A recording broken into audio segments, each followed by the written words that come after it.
She saved her commander. Part 1. The morning sun cast long shadows across the dusty courtyard of Forward Operating Base Alpha in Afghanistan. 22-year-old Army Specialist Maria Rodriguez wiped sweat from her forehead as she checked her equipment for the third time. Today's patrol would take them through the dangerous mountain passes where Taliban fighters had been increasingly active.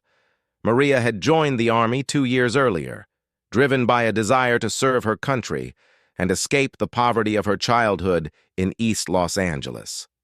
Her father, a construction worker, had worked double shifts to support their family of 6.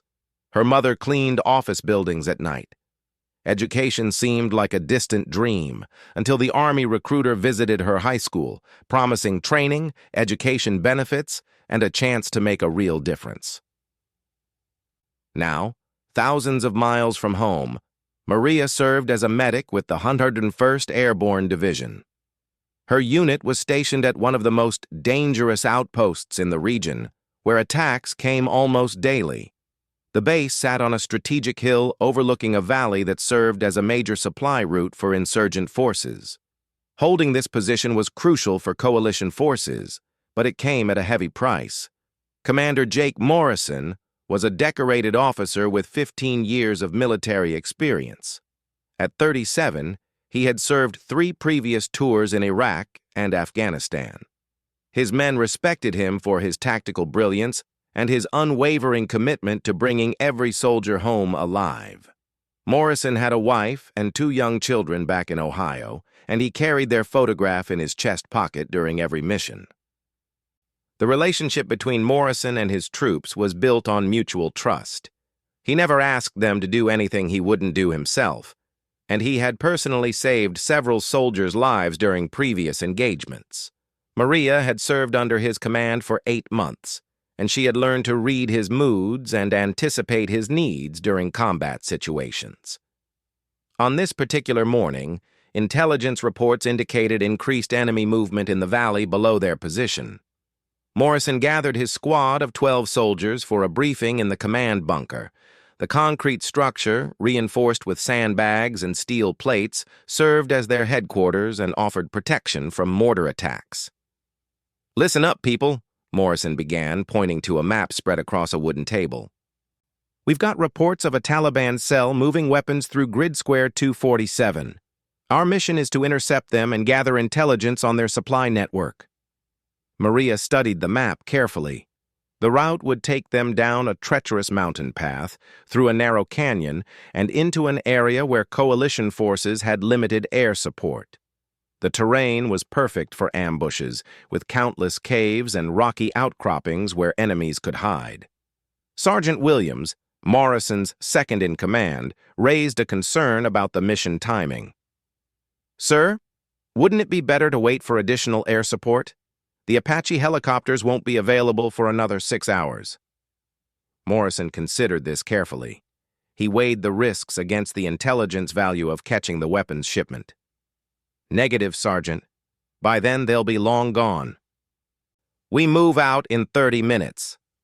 The patrol consisted of Morrison, Maria, Sergeant Williams, and 9 other soldiers. Each carried standard combat gear: body armor, helmet, rifle, ammunition, radio equipment, and specialized gear based on their role. Maria's medical kit contained everything needed to treat battlefield wounds: bandages, morphine, blood-clotting agents, and emergency surgical supplies. As they prepared to leave the base, Maria performed her ritual of checking her gear one final time. She ensured her medical supplies were easily accessible and that her communication equipment was working properly. The weight of responsibility she felt as the unit's medic never diminished. In combat, she would be responsible for keeping her fellow soldiers alive until they could reach advanced medical facilities. The patrol moved out through the base's main gate at 0800 hours. The early morning air was crisp and clear, offering excellent visibility across the valley floor. Morrison led the formation, using hand signals to communicate with his troops as they descended the rocky path. The first 2 hours of the patrol proceeded without incident. They moved carefully through the terrain, stopping frequently to observe potential threat areas through binoculars. Morrison maintained radio contact with base headquarters, providing regular updates on their position and status. As they approached the target area, the landscape became increasingly treacherous. Loose rocks made footing uncertain, and the narrow path offered limited options for taking cover if they came under attack. Morrison signaled for the patrol to move in single file, maintaining 15-meter intervals between each soldier. Maria followed directly behind Morrison, her eyes constantly scanning for signs of danger. She had developed an almost intuitive sense for detecting threats during her months of combat experience. Something about the silence in the canyon ahead troubled her. The usual sounds of birds and insects were absent, creating an unnatural quiet that made her instinctively reach for her weapon. At 10:30 hours, they reached an observation point overlooking the suspected weapons route. Morrison called for a halt and deployed his soldiers in defensive positions among the rocks. Through his binoculars, he spotted movement in the valley below.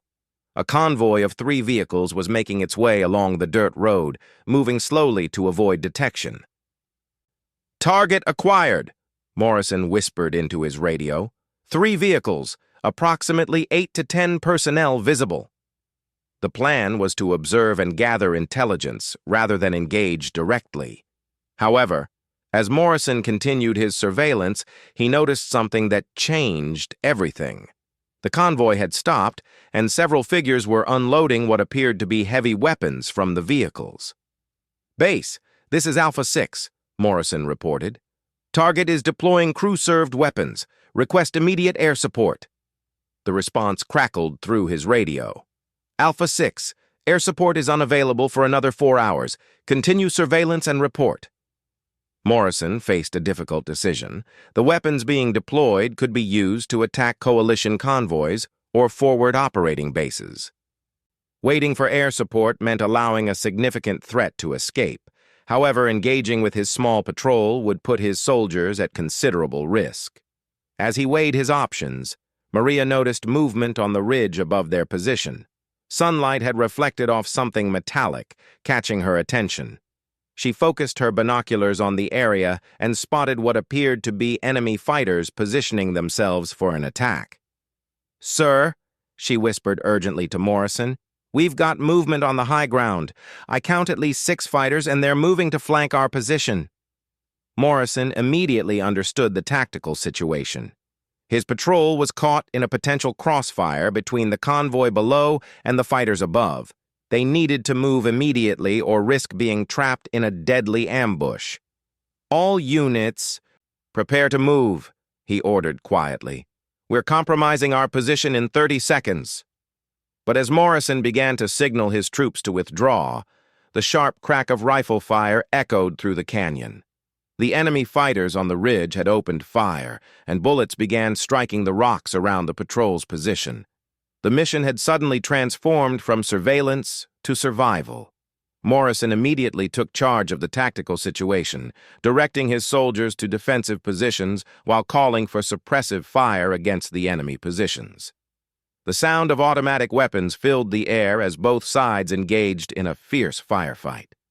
Maria found herself pressed against a large boulder, her medical training overriding her fear as she prepared to treat any wounded soldiers. The intensity of the combat was unlike anything she had experienced before. Bullets ricocheted off rocks around her position, sending fragments of stone flying in all directions. The enemy had chosen their position well. They held the high ground and had clear fields of fire down into the canyon where Morrison's patrol was positioned. The Americans were outnumbered and outgunned, with limited options for escape or reinforcement. As the firefight intensified, Morrison moved between his soldiers' positions, coordinating their defense and trying to identify a route for withdrawal. His leadership under fire demonstrated why his troops trusted him completely. Despite the overwhelming odds, he remained calm and focused on getting his people home safely. The battle was just beginning, and Maria knew that the next few hours would test every skill she had learned in training. Her medical expertise would be crucial, but she had no idea that this day would require her to make decisions that went far beyond anything she had ever imagined. The sound of gunfire echoed through the canyon as the patrol fought for their lives, not knowing that this engagement would become one of the most remarkable stories of courage and heroism to emerge from the war in Afghanistan. She saved her commander. Part 2. The gunfight had been raging for 20 minutes when Maria heard the sickening thud of a bullet finding its target. Sergeant Williams cried out in pain from his position 30 meters to her left, clutching his shoulder as blood seeped through his uniform. Without hesitation, Maria grabbed her medical kit and began crawling toward him across the rocky ground. "Stay down!" Morrison shouted as enemy fire intensified. The Taliban fighters had brought reinforcements, and muzzle flashes could now be seen from multiple positions along the ridge. The patrol was clearly outnumbered, with at least 15 enemy fighters engaging them from superior positions. Maria reached Williams and quickly assessed his wound. The bullet had passed through his shoulder, missing major arteries but causing significant bleeding. She applied pressure to the entry and exit wounds while Williams continued to return fire with his uninjured arm. "How bad is it, Doc?" Williams asked through gritted teeth. The soldiers had nicknamed Maria Doc, despite her being a specialist rather than a doctor. Her medical skills had earned their respect during previous engagements. "You'll live, but you need to stay down and keep pressure on this bandage," Maria replied as she secured a field dressing to his shoulder. The wound would require surgery, but her immediate treatment would prevent him from bleeding to death. As Maria worked on Williams, she could hear Morrison coordinating with base headquarters through his radio. The situation was deteriorating rapidly. Enemy fire was becoming more accurate, and several other soldiers had reported near misses. The patrol's ammunition was running low, and they had no clear escape route. "Base, this is Alpha 6, Morrison called into his radio. "We are engaged with superior enemy forces. Request immediate extraction and air support. We have 1 wounded and limited ammunition." The response was not what they wanted to hear. "Alpha 6, be advised extraction assets are not available for 2 hours. Air support is inbound but will not arrive for 90 minutes. Hold your position." Morrison's jaw tightened as he processed this information. 90 minutes was an eternity in combat, especially when facing overwhelming odds. He knew his patrol couldn't maintain their current position that long without suffering heavy casualties. "All right, people," Morrison announced to his troops. "We're going to execute a fighting withdrawal. Alpha Team will provide covering fire while Bravo Team moves to the secondary position. On my signal." Maria helped Williams to his feet, supporting him as they prepared to move. The secondary position was a cluster of larger rocks about 50 meters down the canyon that would provide better cover. However, reaching it would require crossing open ground under enemy fire. Morrison stood up to signal the beginning of their tactical withdrawal. As he raised his arm to give the hand signal, a sniper's bullet struck him in the chest. The impact knocked him backward, and he collapsed behind the rocks that had been protecting him. "Commander down!" someone shouted. Maria saw Morrison fall and immediately understood the gravity of the situation. Not only had they lost their leader, but Morrison was wounded and exposed to enemy fire. Without thinking about her own safety, she left Williams in a protected position and crawled toward Morrison. Bullets struck the ground around her as she made her way to Morrison's position. The enemy fighters had identified him as the patrol leader and were concentrating their fire on his location. Maria could hear the distinctive whistle of bullets passing close to her head as she moved. She reached Morrison and quickly assessed his condition. The bullet had struck him in the upper chest, and he was having difficulty breathing. Blood was seeping through his body armor, indicating that the round had penetrated despite the protective vest. "Sir, can you hear me?" Maria asked as she began examining the wound. Morrison's eyes were open, but his breathing was labored. "Can't breathe," he managed to whisper. Maria recognized the signs of a tension pneumothorax. a life-threatening condition where air builds up in the chest cavity and compresses the lung. Without immediate treatment, Morrison would die within minutes.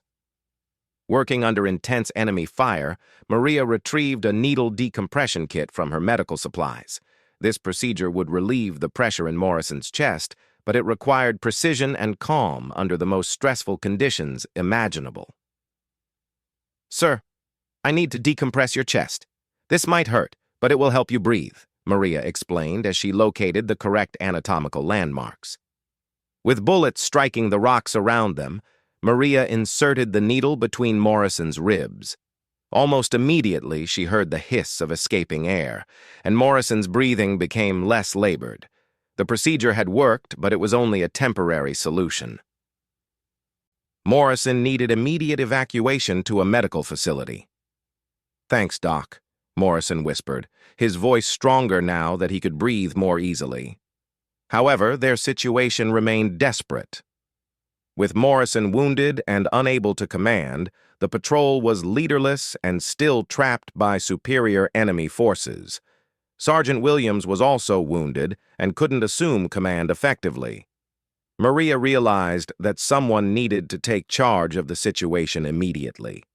The other soldiers were well trained, but they needed leadership and coordination to execute a successful withdrawal. Without decisive action, the entire patrol would be killed or captured. "Listen to me," Maria called out to the other soldiers. "We need to get the commander and Williams out of here. I'm going to coordinate our withdrawal." The soldiers looked at her with surprise.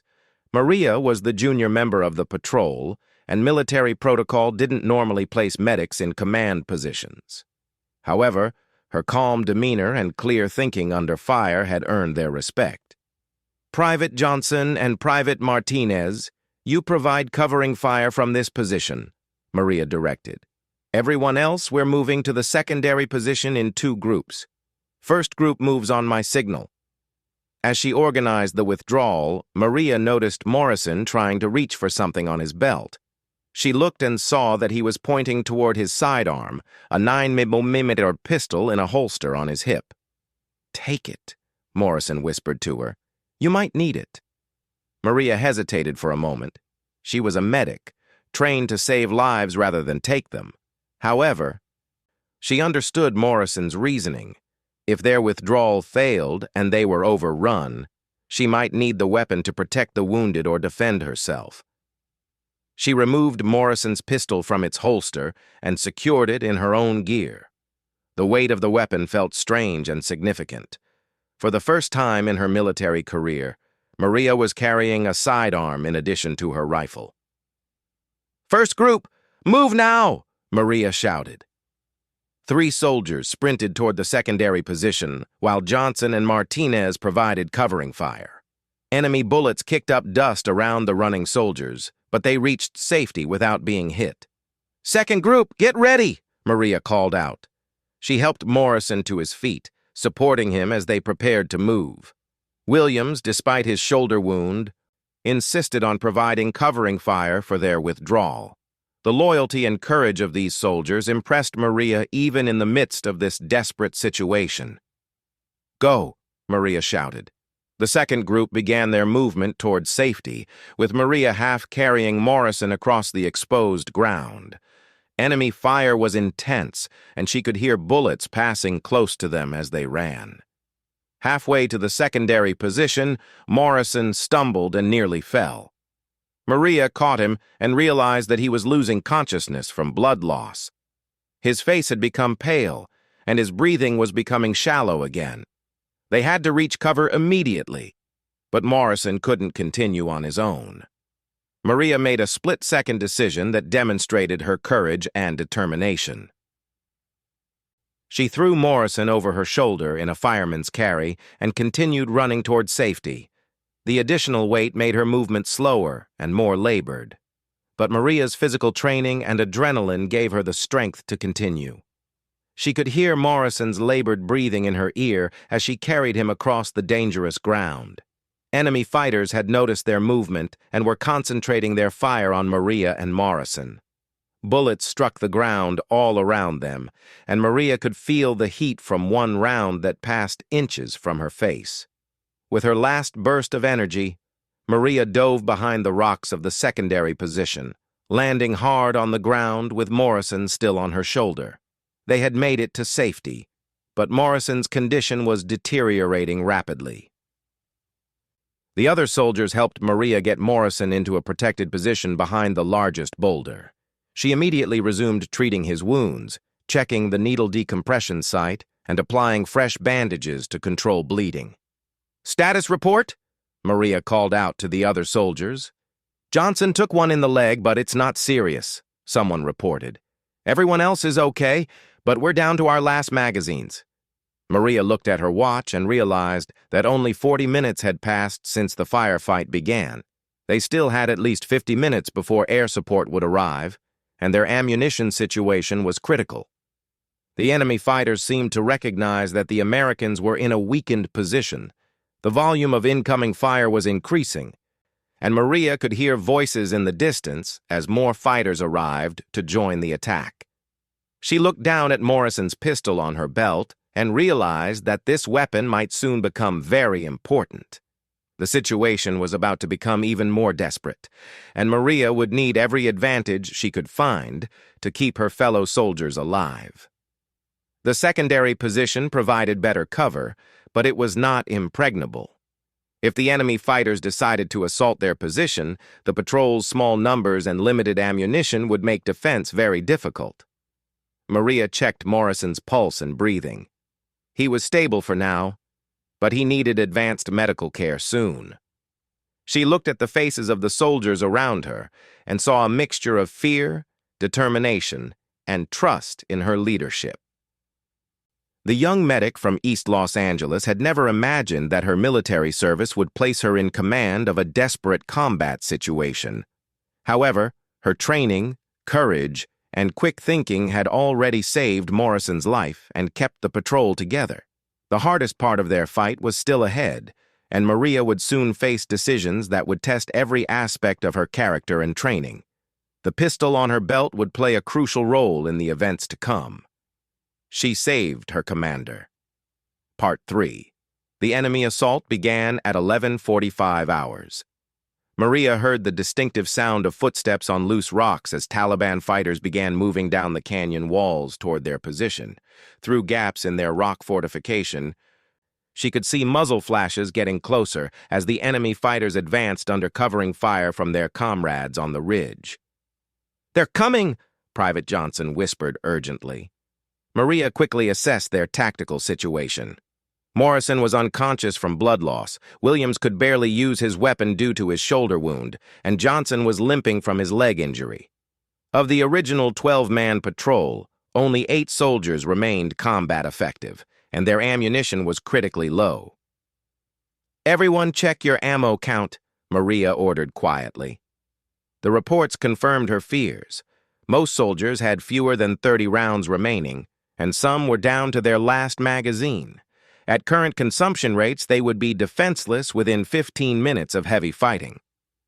Maria made a difficult decision that would define the rest of the engagement. She gathered the 3 least wounded soldiers and assigned them to defensive positions with specific sectors of responsibility. The remaining soldiers would serve as a reserve force and help protect the wounded.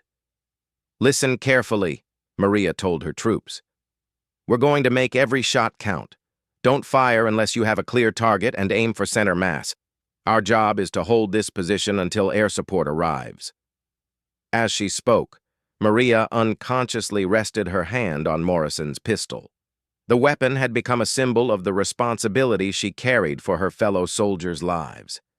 Her transformation from medic to combat leader was complete, though she had never sought this role. The first enemy fighter appeared among the rocks 50 meters away. Private Martinez, positioned behind a boulder to Maria's left, took careful aim and fired a single shot. The enemy fighter fell backward and didn't move again. "Good shot," Maria whispered. However, Martinez's muzzle flash had revealed his position to other enemy fighters. Within seconds, concentrated automatic weapons fire was directed at his location, forcing him to take cover behind his boulder. The sound of the firefight echoed through the canyon as more enemy fighters joined the assault. Maria could see at least 8 fighters moving through the rocks toward their position, using tactical movement techniques that indicated advanced training. "Contact right!" someone shouted as more enemies appeared on the patrol's flanks. Maria realized that the enemy fighters were executing a coordinated assault from multiple directions. This was not a random attack by untrained insurgents, but a well-planned operation by experienced fighters who understood military tactics. She grabbed her rifle and moved to a firing position between 2 large rocks. Through her weapon's sights, she could see an enemy fighter advancing carefully through the boulder field. Maria had never killed another human being, but she understood that hesitation would cost American lives. She controlled her breathing, aimed center mass as she had been trained, and squeezed the trigger. The enemy fighter dropped his weapon and fell behind a rock. Maria felt no satisfaction from the shot, only grim determination to protect her fellow soldiers. The assault intensified as more enemy fighters reached closer positions. Grenades began exploding near the patrol's defensive perimeter, sending rock fragments flying through the air. One explosion was close enough that Maria felt the concussion wave and tasted dust in her mouth. "They're getting too close," Johnson called out from his position. Maria looked at her watch and calculated that air support was still 30 minutes away. At the current rate of enemy advance, the patrol's position would be overrun long before help arrived. She needed to find a way to break the enemy's momentum. Looking around their defensive position, Maria spotted something that gave her an idea. About 20 meters away, slightly uphill from their location, was a natural rock formation that would provide a better defensive position and clear fields of fire in multiple directions. However, reaching that position would require crossing open ground under intense enemy fire. It was an extremely dangerous maneuver, but Maria realized it might be their only chance to survive until air support arrived. "Cover me," Maria announced suddenly. Before anyone could ask what she was doing, Maria sprinted from her position toward the higher ground. Enemy fighters immediately directed their fire at her, and bullets struck the rocks around her as she ran. Her fellow soldiers provided covering fire, forcing some enemy fighters to take cover. Maria reached the elevated position and immediately understood why it was tactically superior. From this location, she could see most of the canyon and had clear shots at enemy fighters who thought they were concealed. More importantly, she could coordinate the defense of the main position while providing sniper fire against advancing enemies. Using her radio, Maria began directing the other soldiers' fire from her elevated position. She could see enemy movements that were invisible to soldiers at ground level, and she used this advantage to help her comrades target the most dangerous threats. "Martinez, enemy fighter behind the tall rock to your front," Maria radioed. "Williams, 2 fighters moving on your left flank." Her elevated position also allowed her to better assess Morrison's condition. From her vantage point, she could see that he was regaining consciousness and trying to communicate with the soldiers near him. However, Maria's new position also made her more visible to enemy fighters. She soon found herself under concentrated sniper fire from fighters on the opposite ridge. Bullets began striking the rocks around her position with increasing accuracy. One bullet passed so close to her head that she felt the heat and heard the distinctive crack of a supersonic projectile. Enemy snipers had identified her as a priority target and were trying to eliminate her leadership of the patrol's defense. Despite the danger, Maria continued to coordinate the patrol's resistance while engaging enemy fighters with precise rifle fire. Her marksmanship training served her well as she eliminated several fighters who were threatening her fellow soldiers. 20 minutes into the assault, Maria noticed a significant change in the tactical situation. Enemy fire was decreasing, and she could see several fighters withdrawing to more distant positions. At first, she thought they might be running low on ammunition, but then she heard the distinctive sound that explained their behavior.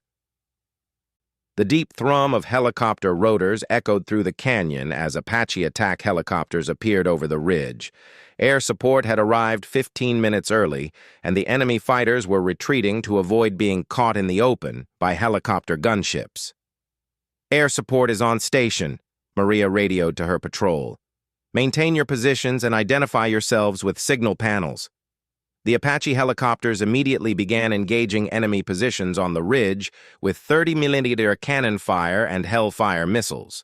The sound was deafening, and Maria could feel the concussion from explosions as the helicopters systematically destroyed enemy fighting positions. Within 10 minutes, the canyon was quiet, except for the sound of helicopter rotors.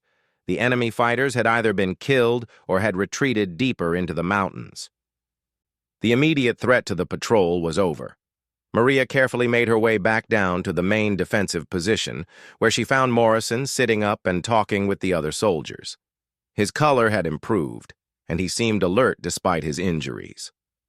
"Doc, that was outstanding work," Morrison said as she approached. "You saved all our lives today." Maria felt embarrassed by the praise. She had simply done what needed to be done, using her training and instincts to keep the patrol alive. However, she was beginning to understand that her actions during the firefight had been extraordinary. Medical evacuation helicopters arrived 30 minutes later, and Maria supervised the loading of wounded soldiers for transport to advanced medical facilities.